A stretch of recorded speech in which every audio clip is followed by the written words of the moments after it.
If you're still here, it means you're ready to know more. If you've made it this far, then what comes next may save your life, or the life of someone you care about.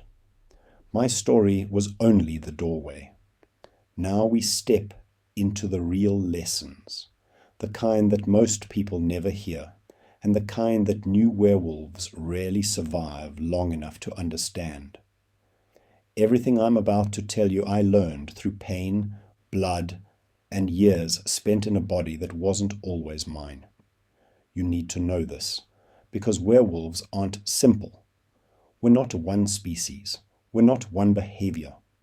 We're not one monster. One, the different type of werewolves. Most people think a werewolf is a werewolf. Wrong.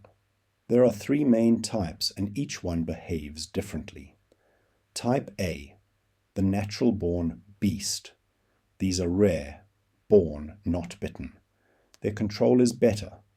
Their instincts are sharper, and their transformations are smoother.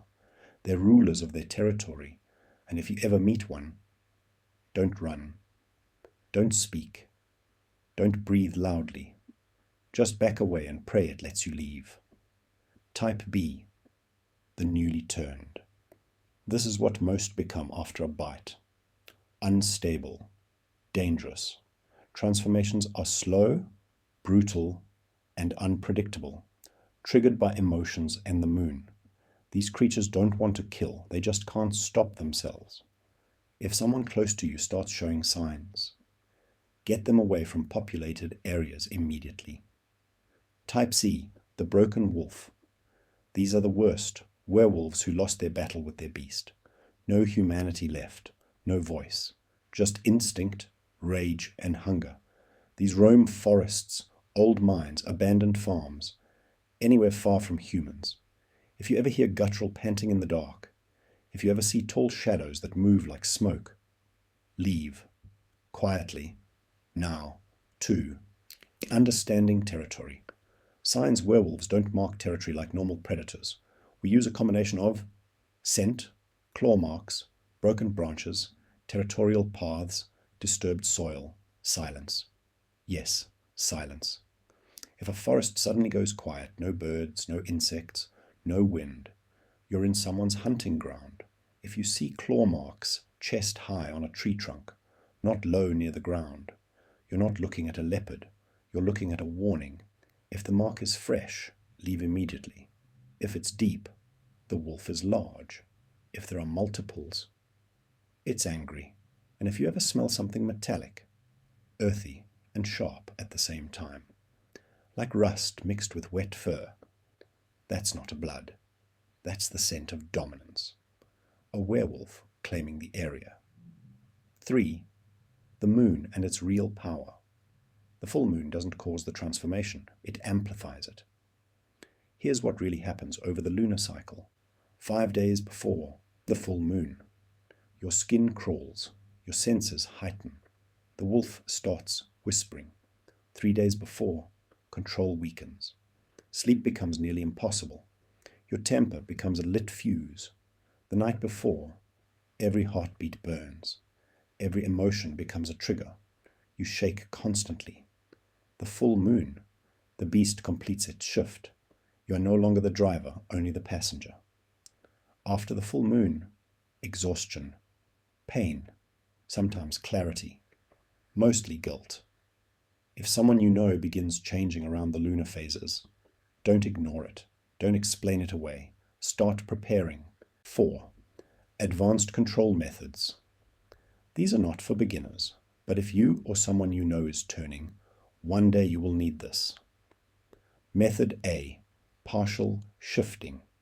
Painful, dangerous, but necessary. Learning to shift only your senses, or only your claws, or only your legs. This gives you control over triggers. Partial shifting teaches your brain that transformation is not all or nothing. It rewires your instinct. The first attempts will break you. Your bones will creak like bending steel. Your skin will blister as fur forces through. Your teeth will throb and rearrange. But over time, you learn to guide the transformation rather than fight it. Method B. Rage redirection. A trick most never learn. When anger sparks the wolf, don't suppress it. Suppressing rage makes the beast explode out violently. Instead, redirect it. Focus the emotion into movement. A walk, a sprint, a climb, anything physically demanding. Give the wolf a task, not a victim. Method C. Anchor objects. Just like humans use therapy tools, werewolves can anchor themselves with a scent, a sound, a memory, an object, something tied deeply to the human side. My anchor? A piece of tech gear I carried for years. Stupid, I know, but it worked. It reminded me of the life I had before fur, claws, and moonlight. Find an anchor before you lose the ability to think clearly. 5. Why you need to know this: because the world is changing.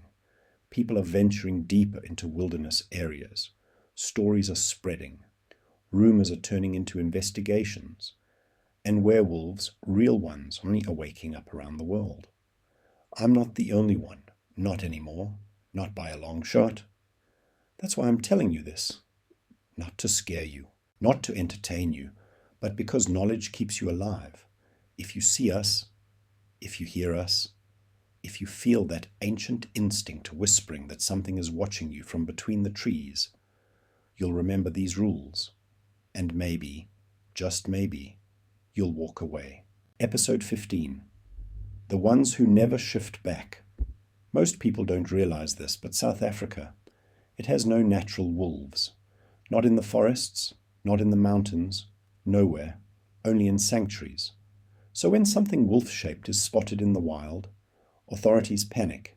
They assume it's an escapee or some exotic pet gone wrong. But here's the uncomfortable truth. None of those sightings are wolves. Every single one is one of us. And not like the oversized canine movie monsters. I'm talking the real ones, upright, digitigrade, towering, broad-shouldered, built like a nightmare on 2 legs, claws that can split bark, voices that barely sound like anything human. The kind from episode 1, the real werewolves.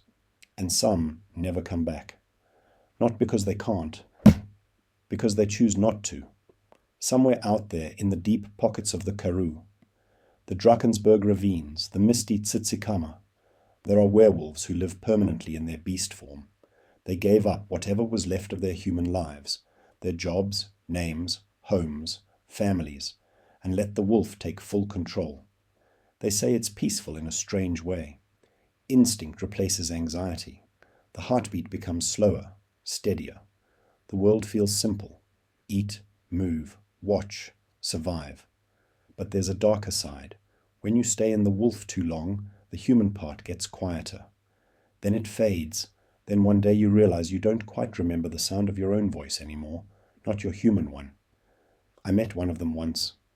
Or, encountered is a better word.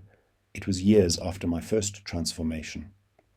I was moving along the back trails in the Karoo at dusk, the heat still rising off the ground like a sigh. I smelled something before I saw it. Blood, dry grass, and a scent like ozone before a storm.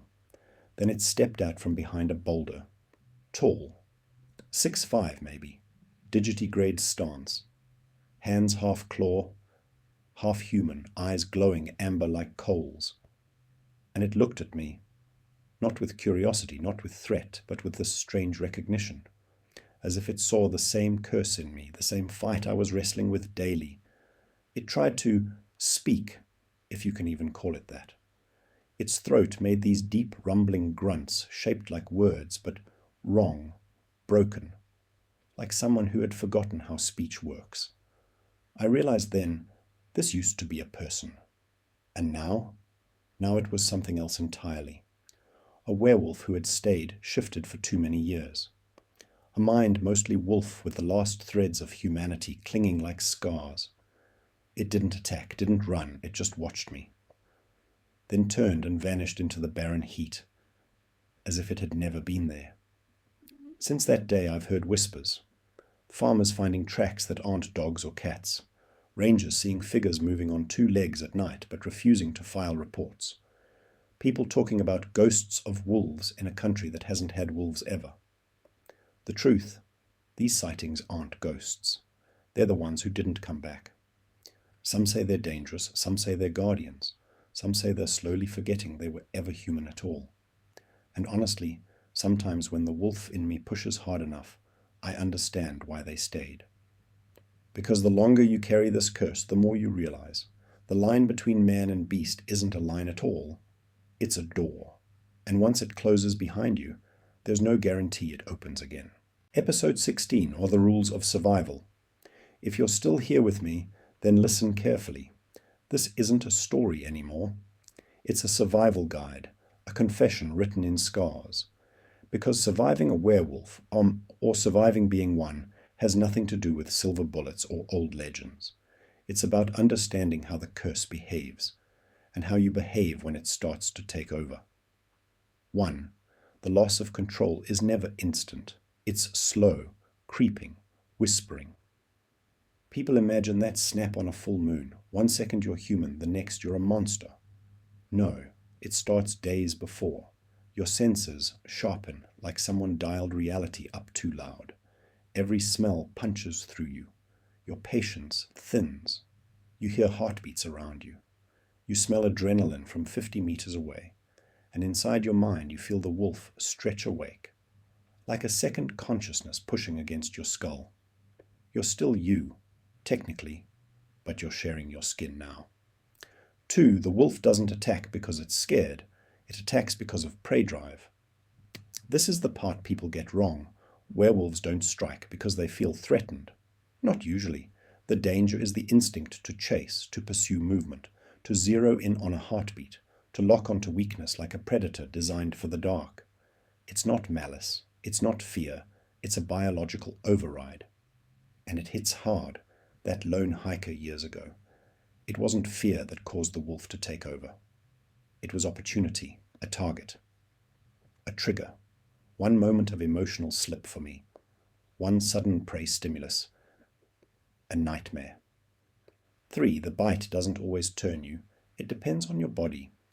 Movies lie. There's no guarantee you'll become like me if you survive a bite. The curse has a better chance takes root when your immune system is compromised. If you're healthy, strong, uninjured, your body has a better chance to fight the curse, but there are no guarantees. But if you've been sick recently, had a cold or flu, if you're run down, malnourished, stressed, or living with weakened immunity, the curse slips in deeper. It settles.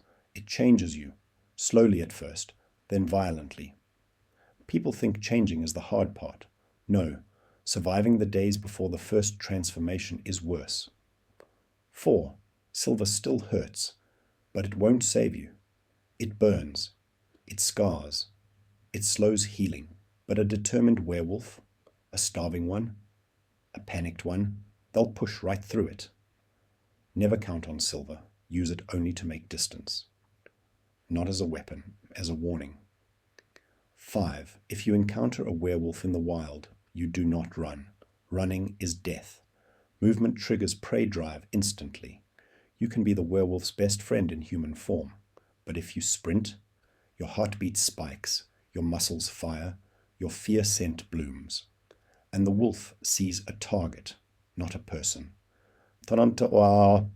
Stay still. Avoid sudden motion. Keep your hands visible. Speak softly. Don't turn your back. Most encounters end peacefully if you don't behave like prey. 6.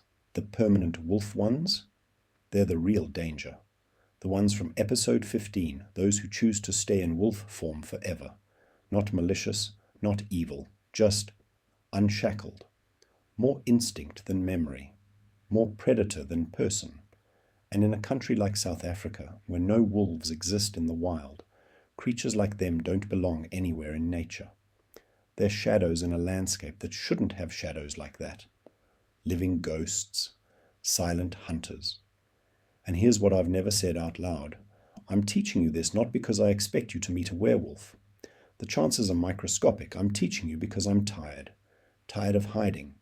Tired of running. Tired of wrestling a predator inside my own skull every night. I'm tired of being a myth that people only survive by accident. Maybe someone watching this will understand one day. Maybe someone will learn how to survive us, and maybe someone will help people like me survive ourselves, or accept us as fellow intellectual beings. Episode 17. The Price of Control. The first thing you need to understand is this. No one lives long with the wolf without losing something. Not a limb or an eye or some dramatic scar. No, the real losses are quieter, deeper, and far more permanent. The patterns in the wild years had passed since the Sedgefield incident. Most people believed the creature, me, had vanished, starved, died, or moved north. So when disappearances started happening again, far away from the coastal forests, in the Drakensberg foothills, in the Limpopo riverine bush, in the dead quiet Karoo, it didn't take a genius to realize something else was out there. But the victims weren't ripped apart. They didn't look like kills. They looked like failures, half-finished hunts, tracks circling in confusion, trees shredded out of frustration, not aggression. These weren't creatures playing predator. These were werewolves fighting themselves. That was the first sign. The second sign was the stories, whispered ones, about figures seen at dusk, tall, bent forward like a sprinter, digitigrade legs shaped like nightmare anatomy sketches, glints of amber light in the eyes, reflective like a cat, but smarter, aware, and not fleeing, just watching. Some didn't return to human form at all, either couldn't or wouldn't. Those ones, they kept to ridges, valleys, old riverbeds, places humans avoid, unless lost or stupid. South Africa has no natural wolves, but these things were closer to people's old tribal legends of forest guardians. Monsters, shape spirits, the Impundulu, the Embuluzana, the nameless night walkers that were always described as too tall, too thin, too fast. Suddenly those myths felt a lot less like stories. When hunters become the hunted. A small, unofficial anti-poaching unit in Mpumalanga was the first to realize they weren't alone anymore. They never reported it formally. Who the hell would believe them? But word got out anyway. One night they followed spoor they thought belonged to a wounded leopard, except it wasn't leopards, or hyenas, or anything they had trained for. And something followed them back. They described a shape keeping pace with them silently, breathing that stopped when they stopped. Something large enough to break mopane branches quietly, never attacking, never revealing. Just testing. A hunter with nerves of steel eventually cracked and fled camp in the night. They found him the next day, alive but absolutely broken, repeating the same thing. Its eyes, they were almost human. Almost. My role in all of this. With more of us emerging, the world was becoming unpredictable. And because I had been the first in decades, maybe the first in a century, something shifted inside me. The wolf wasn't merely instinct, it had memory, recognition. When I crossed paths with another werewolf, one who stayed feral, walking the bush proper, I didn't fight him. We just circled each other, reading scent and posture. No dominance games, no violence. Just a moment of understanding. We were not meant to exist here, yet here we were. After that, I began noticing them more frequently, especially during winter when prey was scarce and emotions ran high. Some had lost all trace of humanity. Some probably still had families somewhere who thought they'd disappeared.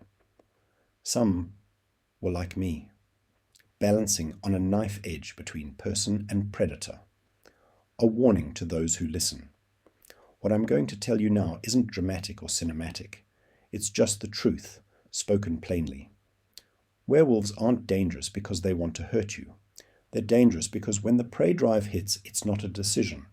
It's a reflex, like a crocodile reacting to movement.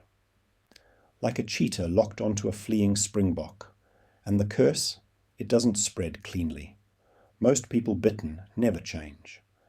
But if you're sick, if your immune system is compromised, if you're exhausted or hypothermic, if your body is already fighting something else, you're far more likely to tip over the edge.